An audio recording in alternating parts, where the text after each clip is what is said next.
La Chine est très importante pour nous. L'innovation en Chine a explosé ces 2, 3, 4, 5 dernières années et beaucoup de nouvelles technologies importantes, de nouveaux produits ont été inventés et développés en Chine. Nous avons donc décidé que Shanghai serait notre 5e centre stratégique pour de nombreuses perspectives afin que nous puissions donner le leadership de certains de nos produits et projets à notre équipe ici à Shanghai pour développer ces produits. Non seulement pour la Chine, mais pour le monde entier.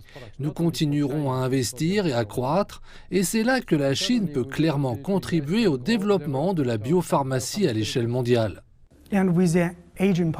Avec le vieillissement de la population, on accorde de plus en plus d'attention aux médicaments innovants et à l'intelligence artificielle. Quelles sont les opportunités et les défis sur ce point au sein du marché chinois? Des besoins médicaux sont à satisfaire en Chine, bien sûr. La Chine pouvant contribuer à l'innovation au niveau mondial en proposant de nouvelles technologies de production. Sur ce sujet, l'intelligence artificielle joue un rôle important et je pense que la Chine peut jouer un rôle de premier plan au niveau mondial. En effet, l'intelligence artificielle repose sur des données, on doit avoir des données et bien sûr, plusieurs millions de patients en Chine et de bons essais cliniques. Nous pouvons collecter toutes ces données et les utiliser pour mettre au point de nouveaux médicaments, de nouveaux traitements, mais aussi pour traiter les patients grâce à l'intelligence artificielle. En tant que géant mondial du secteur pharmaceutique, dans quelle mesure allez-vous collaborer avec les entreprises nationales et les aider à se mondialiser?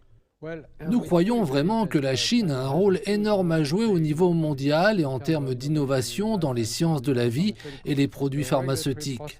En Chine, le processus réglementaire a changé. Il a permis d'accélérer le travail clinique. Il y a eu beaucoup d'investissements dans la recherche, bien sûr, beaucoup de bons travaux universitaires qui se sont traduits par des startups biotech qui passent au développement clinique. Et nous souhaitons y contribuer. Au cours des 2 dernières années, nous avons signé 7 accords avec des entreprises chinoises pour les aider à développer et à commercialiser leurs produits à l'échelle mondiale. Mais nous avons également investi, par le biais de nos investissements à venir avec la CICC, dans 20 petites startups biotechnologiques qui innovent et mettent au point de nouveaux produits.